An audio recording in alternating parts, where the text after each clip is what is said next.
Narsingdi diabetic সমিতি ও হাসপাতালের মহাসচিব এম আব্দুস সালাম মিয়ার দুর্নীতির কারণে তাকে অপসারণ ও বিচারের দাবিতে মাঠে নেমেছে হাসপাতালের কর্মকর্তা কর্মচারী ও এলাকার জনগণ। সোমবার বিকেলে নরসিংদী প্রেস ক্লাবের সামনে মানববন্ধন কর্মসূচি পালন করে তারা।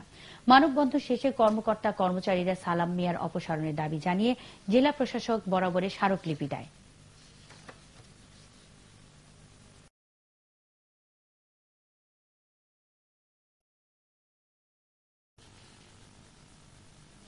নরসিংদী ডায়াবেটিক সমিতি ও হাসপাতালের মহাসচিব এম আব্দুস সালাম মিয়ার দুর্নীতির কারণে তাকে অপসারণ ও বিচারের দাবিতে মাঠে নেমেছে হাসপাতালের কর্মকর্তা কর্মচারী ও এলাকার জনগণ।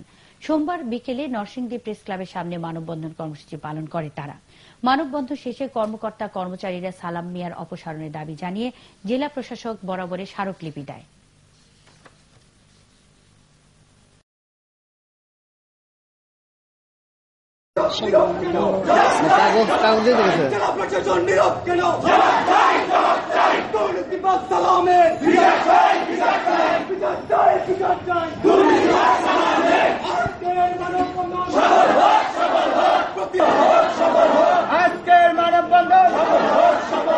আজকের মানববন্ধন দুর্নীতিবাজ সালামের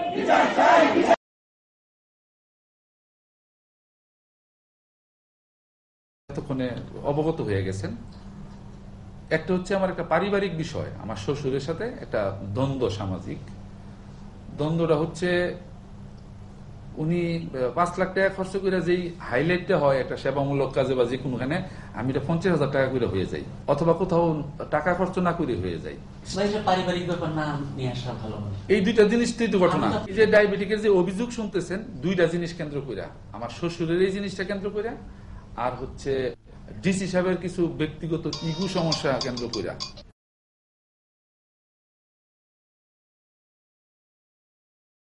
কোনো ব্যক্তি, প্রতিষ্ঠান কিংবা গোষ্ঠীর হীন স্বার্থ, আর এই স্বার্থের কারণে মানুষ যখন মানবতা এবং বিবেকের বিরুদ্ধে দাঁড়ায় তখনই ঘটে অপরাধ।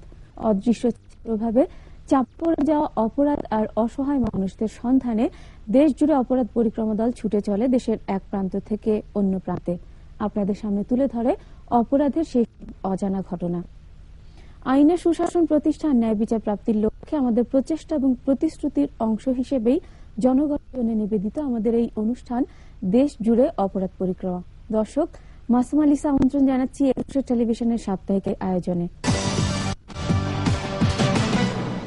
নরসিংদী ডায়াবেটিক সমিতি পরিচালিত নরসিংদী ডায়াবেটিক অ্যান্ড জেনারেল হাসপাতাল। নানা অভিযোগ উঠেছে এই হাসপাতালের মহাসচিব এম আব্দুস সালাম মিয়ার বিরুদ্ধে। তার সীমাহীন অনিয়ম, দুর্নীতি এবং নারী প্রীতির কারণে হাসপাতালের কার্যক্রম আজ মুখ থুবড়ে পড়েছে। ফলে এ অঞ্চলের হাজার হাজার মানুষ বঞ্চিত হচ্ছে কাঙ্ক্ষিত স্বাস্থ্যসেবা থেকে। কাজী মোহাম্মদ খলিলুল্লাহর গবেষণায় এই নিয়ে পূর্ণ পর্বের প্রতিবেদন তৈরি করেছেন জাহিদুল ইসলাম সুমন। নরসিংদী জেলা শহরের বানিয়াছলে অবস্থিত নরসিংদী ডায়াবেটিক অ্যান্ড জেনারেল হাসপাতাল। নরসিংদী জেলা এবং আশেপাশের কয়েকটি জেলার মানুষ প্রতিনিয়ত স্বাস্থ্যসেবা নেয়ার জন্য এই হাসপাতালে আসে। ফলে রোগীদের উপস্থিতিতে সারাদিন থাকে এই হাসপাতাল আঙিনা। নরসিংদী ডায়াবেটিক সমিতি পরিচালিত এই হাসপাতালের মহাসচিব এম আব্দুস সালাম মিয়ার বিরুদ্ধে সীমাহীন অনিয়মের নানা অভিযোগ উঠেছে। ফলে সাধারণ রোগীরা অতিরিক্ত অর্থ ব্যয় করেও কাঙ্ক্ষিত সেবা বঞ্চিত হচ্ছে। আমি চেক করাইছি, তখন আমি 60 টাকা দিয়ে করাইছি। আর তারপরে আমি যখন গত 4 মাস আগে আসলাম, 4 মাস আগেও ছিল সেটা 80 টাকা। তারপরে আবার যখন গত মাসে আসছি তখন হঠাৎ করে দেখলাম যে 100 টাকা হয়ে গেছে। 6 মাস আগে নিত 150 টাকা, আজকে 275 টাকা দাম এটা রিসিট নিলাম। তারপরে আমার রক্ত আর প্রস্রাব নিলেও পরীক্ষা করব। পরীক্ষা করার পর নাকি আবার নতুন ভাবে চোখ দেখাতে হবে, নতুন ভিজিট দিতে হয়। এরকম ভাবে টাকা নিলে আমরা এই যে গরিব মানুষ আমরা কিভাবে চিকিৎসা করবো? ভালো ডাক্তার নাই, ভালো মেডিসিন নাই, মেডিসিনের মাধ্যমেও সে জালিয়াতি করতেছে। বাড়েনেতে কিছু ওষুধপত্র আসে, সেগুলি গরিবরে দেওয়ার জন্য গরিবরা মনে হয় পায় না। আবার কিছু অসংখ্য রিপ্রেজেন্টেটিভ আছে, তাদের মাসিক ভাতা লই আসে 2 নম্বর 3 নম্বর ওষুধে অবাধে চালাইতেছে। এই মহাসচিবের স্বেচ্ছাচারিতার কারণে এখানে কর্মরত অধিকাংশ কর্মকর্তা কর্মচারীরা মানবেতর জীবনযাপন করতে বাধ্য হচ্ছেন। সরকারি কোনো ছুটি নাই, সাপ্তাহিক ছুটি নাই, ওভার টাইমে কোনো টাকা নাই, কোনো দিক দিয়ে আমরা পাচ্ছি না। 7 বছর পর্যন্ত এখানে চাকরি করতেছে, 5 বছরের লোক এখানে আছে, আপনি হাতে দেখাই দিব, তারা এখনো মতো পার্মানেন্ট হতে পারে নাই। 19 থেকে 20 হলে বলে যে চাকরি ছেড়ে চলে যান, আপনাদের মতো কর্মচারী এখানে দরকার নাই, যে লাত্তি দিয়ে বের করে দিব হাসপাতাল থেকে। মানে অফিসিয়াল কোনো কথাবার্তা উনি বলে না, অকথ্য ভাষায় আমাদেরকে গালিগালাজ করে। ঈদ বন্ধ যায়, যত বন্ধ যায়, কোনো বন্ধের কোনো ওভারটাইম নাই, কোনো ছুটি নাই, কোনো কিছু পাই না। মোটরে পানি ছাড়ার জন্য যখন পানি ছাড়ি তখন আমাদের একটু পানি পড়ে, প্রতি বেতন থেকে 200 টাকা কাটে। চাকুরি বিধি অনুযায়ী যে সকল সুযোগ সুবিধা পাওয়ার কথা তা পাচ্ছেন না এখানকার চাকুরিজীবীরা। ফলে মহাসচিবের বিরুদ্ধে মৌখিক ও লিখিত অভিযোগের বন্যা বইতে শুরু করেছে। আমরা সরাসরি ডিসির কাছে সবকিছু জানাইছি এবং জানানোর পর থেকে আমাদেরকে বিভিন্নভাবে হুমকি দিতেছে, বলতেছে যে বাচ্চা তোরা গিয়া আমার নামে ডিসির কাছে নালিশ আসোস, তখন মতো কর্মচারী খেদাইতে কি আমাদের সেক্রেটারি পদ লাগবে নাকি, এই এমনি লাইতে বাইর করে দিব।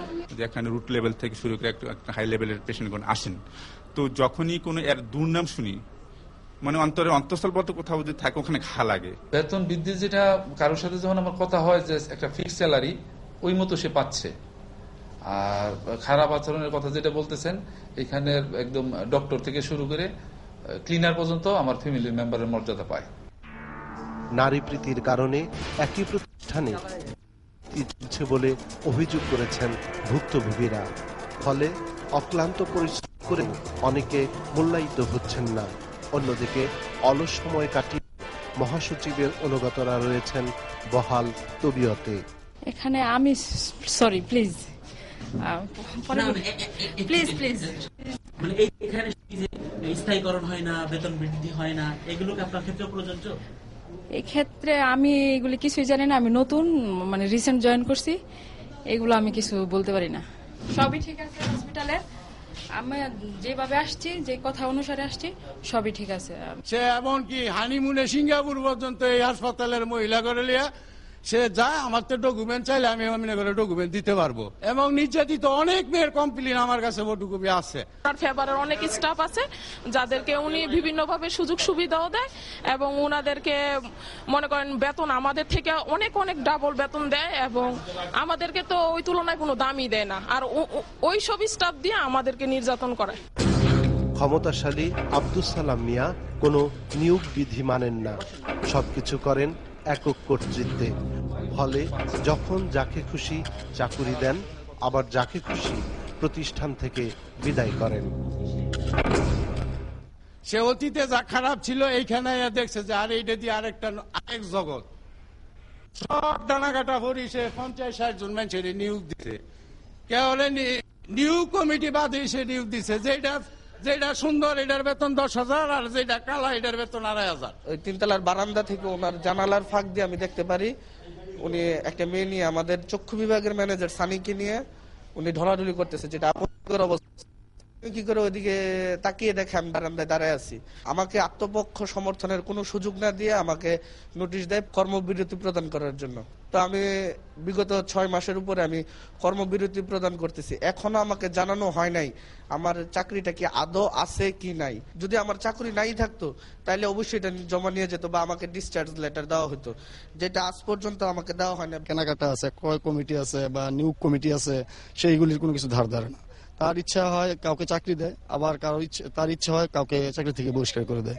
গঠনতন্ত্রের এক জায়গায় এটি বলা আছে, তিনি হচ্ছেন হসপিটাল পরিচালনার ক্ষেত্রে কার্যনির্বাহী।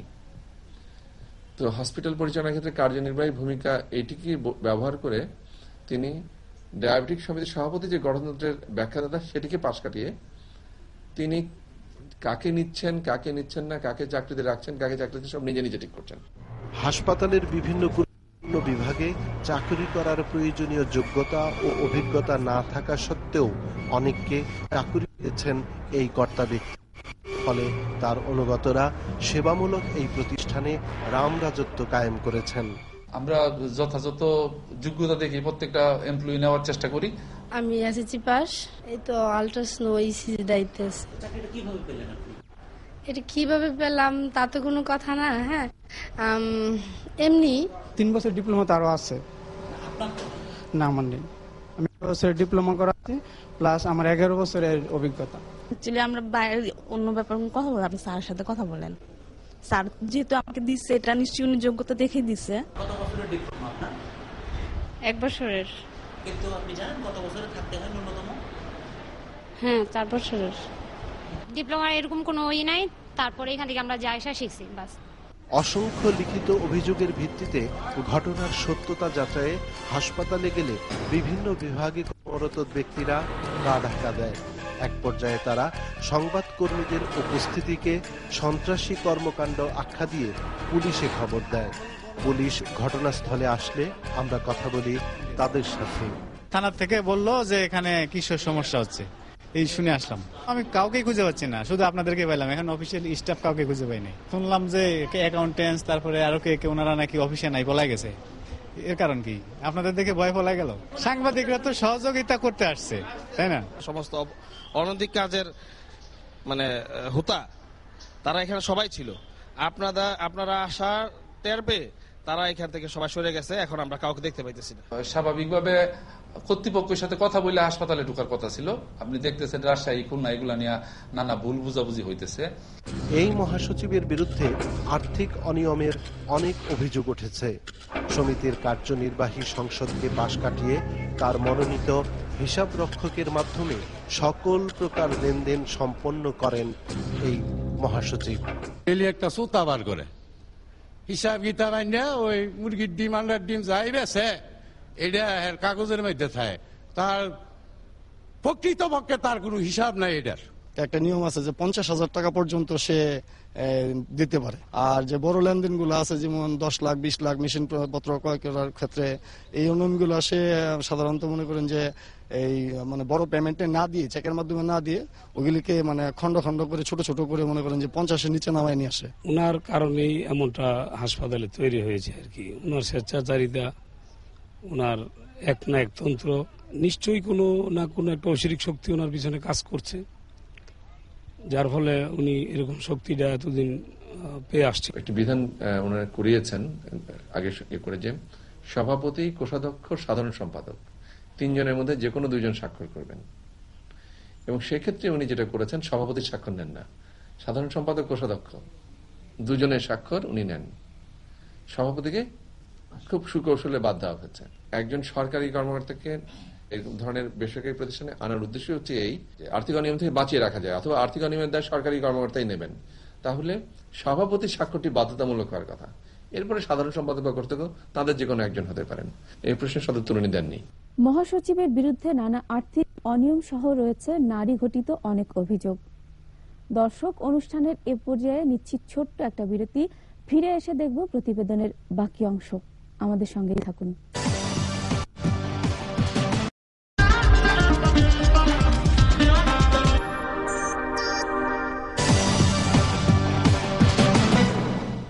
আবারও স্বাগত দেশ জুড়ে অপরাধ পরিক্রমা অনুষ্ঠানে। আমাদের সঙ্গে থাকার জন্য সবাইকে ধন্যবাদ।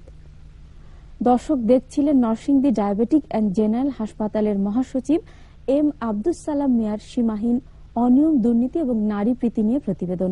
এখন দেখব প্রতিবেদনটির বাকি অংশ।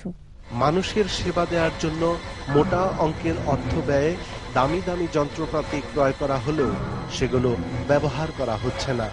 অভিযোগ রয়েছে ব্লাড ব্যাংকের মতো গুরুত্বপূর্ণ কক্ষকে মহাসচিব তার মনোরঞ্জনের জন্য ব্যবহার করেন। বিভিন্ন সময় বিভিন্ন মেয়েদের আনে আইনের